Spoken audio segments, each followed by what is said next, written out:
Welcome back नाजरीन, गुफ्तगू के सिलसिले को आगे बढ़ाते हैं। कामरान, ये अब एक और पाकिस्तान के लिए जो एक कॉम्प्रहेंसिव चीज़ है वो ये है कि 22 अप्रैल कहा जा रहा है कि ईरानियन प्रेसिडेंट जो है वो विज़िट करेंगे पाकिस्तान का। इससे पहले एक डिबेट ये भी थी कि गैस पाइपलाइन का मंसूबा अगर रिज्यूम होता है तो अमेरिका कैसे रिस्पॉन्ड करेगा, सैंक्शन लग सकती है या फिर कोई रिलीफ मिल सकती है हमें। आपको लगता है कि इस वाक़े के बाद तो अब मज़ीद मुश्किल होने वाली है पाकिस्तान का अगर कोई मंसूबा ईरान के साथ होता है उसको क्लीन चिट मिलने में?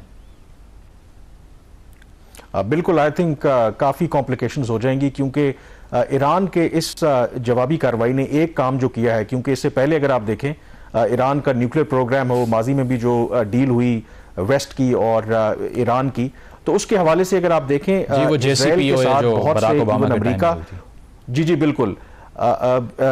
इजराइल के साथ जो उनके यूरोपियन इत्तेहादी हैं, इवन अमेरिका के अंदर भी कोई एक पेज पर उस तरह से नहीं थे, क्योंकि इजराइल की हमेशा से ये कोशिश रही है कि आप कंप्लीटली जो डिस्ट्रॉय कर दें जो ईरान की जो भी न्यूक्लियर फैसिलिटीज हैं। लेकिन बहुत से जो यूरोपियन कंट्रीज हैं उनकी जरा अप्रोच डिफरेंट थी, इवन अमेरिका के अंदर भी अप्रोच डिफरेंट थी। इस जो इंसिडेंट ने एक काम किया है कि कम से कम तमाम जो यूरोपियन इत्तेहादी हैं इसराइल के, जो अमेरिका है, उसको कंप्लीटली इसराइल के साथ ला के खड़ा किया है। और अब जो बात हो रही है, जैसे अमेरिका ये कह रहा है कि वो कोई ऑफेंसिव जो भी अगर कार्रवाई होगी, रिटेलिएशन होगी, उसमें तो उनका साथ नहीं देंगे। लेकिन कल भी जो वेस्टर्न कंट्रीज जिनकी आप बात हो रही है, मजीद नई इक्तसादी पाबंदियां लगाने की ईरान के ऊपर, मजीद उनको आइसोलेट करने के हवाले से, तो अगर आप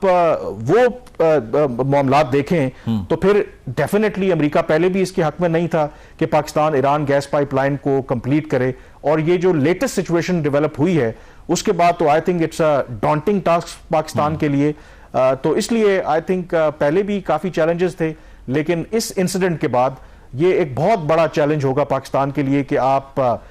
इस मौजूदा सूरत हाल में ईरान जो गैस पाइपलाइन है उसको कंप्लीट करें। ठीक है अफजल, अब ये जो बात कर रहे हैं कामरान भी कि वेस्टर्न कंट्रीज भी अब मजीद करीब आ चुके हैं इसराइली डिफेंस के लिए, लेकिन अब उनके अपने ममालिक में भी उनको रेजिस्टेंस का सामना है ना, क्योंकि पैलेस्टीनियन विक्टिम्स के लिए बड़े मैसिव नंबर में एहतजाज होते हैं। तो आपको लगता है कि ये वेस्टर्न गवर्नमेंट्स बड़ी देर तक सस्टेन कर सकती हैं विद इसराइल?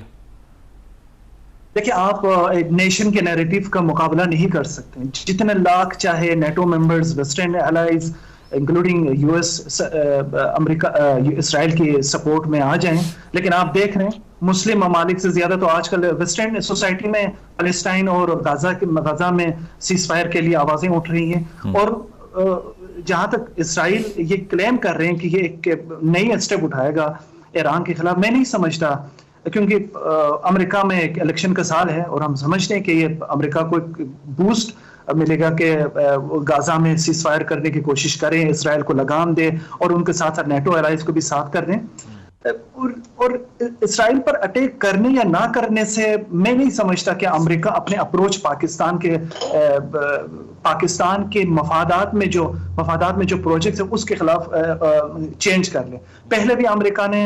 हर्डल्स किए हैं आईपी गैस पाइपलाइन पे, बाद में भी करेंगे। तो आई डोंट थिंक सो कि ईरान हमला करता या ना करता, इसमें अमेरिकी अप्रोच या वेस्टर्न ममालिक के अप्रोच में चेंजिंग आ जाए। ईरानी सदर का व्यू है। अफजल, ये दौरा होने जा रहा है ईरानियन प्रेसिडेंट का पाकिस्तान का, इसकी इंपॉर्टेंस फिर क्या रहेगी अगर इसमें कोई ऐसा मंसूबा तय नहीं हो पाता? तो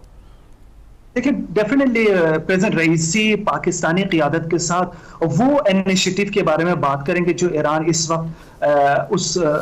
सलूशन के साथ अराक को बिजली दे रहा है, तुर्की को गैस दे रहा है, तुर्कमेनिस्तान के साथ गैस स्वैपिंग के। जरूर ईरानी ऑफिशियल्स अपने आइडियाज और इनिशिएटिव पाकिस्तानी हुकूमत के साथ शेयर करेंगे। और पिछले साल जब प्रेसिडेंट रईसी और उस वक्त के प्राइम मिनिस्टर शरीफ साहब की जो 0 पॉइंट पर मुलाकात हुई थी, वहां पे दोनों क़यादत ने इस बात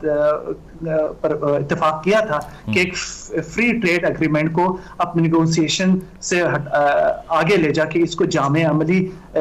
इसको इम्प्लीमेंटेशन की तरफ ले जाएं। तो मैं समझता हूं कि पाकिस्तान को चाहिए, जिस तरह दूसरे ममालिक इस वक्त ईरान के 16 ममालिक के साथ रीजन में बैंकिंग ट्रांजेक्शन भी है और एनर्जी स्वैपिंग, एनर्जी एक्सपोर्ट भी है, तो पाकिस्तानी क़यादत को चाहिए कि beyond the sanction waiver from the US और जियोपॉलिटिकल डिफरेंसेस से उस इनिशिएटिव का फायदा उठाएं। सही, ठीक है जी। आखिरी सवाल कामरान मेरा, ये जो अब दौरा होने जा रहा है 22 अप्रैल को, अब इससे पहले पाकिस्तान और ईरान के दरमियान भी कन्फ्रंटेशन हुई है चंद माह पहले। पहले, और हमने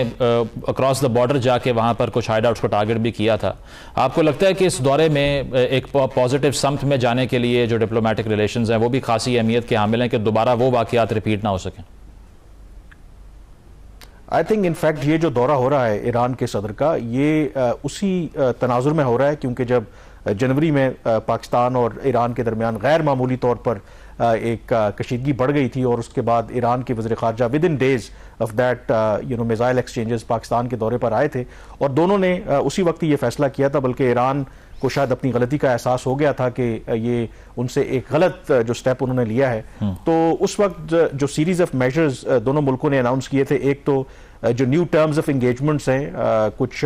हॉटलाइन एस्टैब्लिश करने की बात हो रही थी कि फ्यूचर में इस तरह के इंसिडेंट ना हो, और उसमें दोनों मुल्कों के दरमियान जो मिसट्रस्ट को कम करने के लिए ये उसी वक्त फैसला हुआ था कि जब पाकिस्तान में उस वक्त आम इंतखाबात नहीं हुए थे, जब 8 फरवरी के इंतखाबात हो जाएंगे, नई गवर्नमेंट आएगी, तो ईरान के सदर फिर पाकिस्तान का दौरा करेंगे। तो इसलिए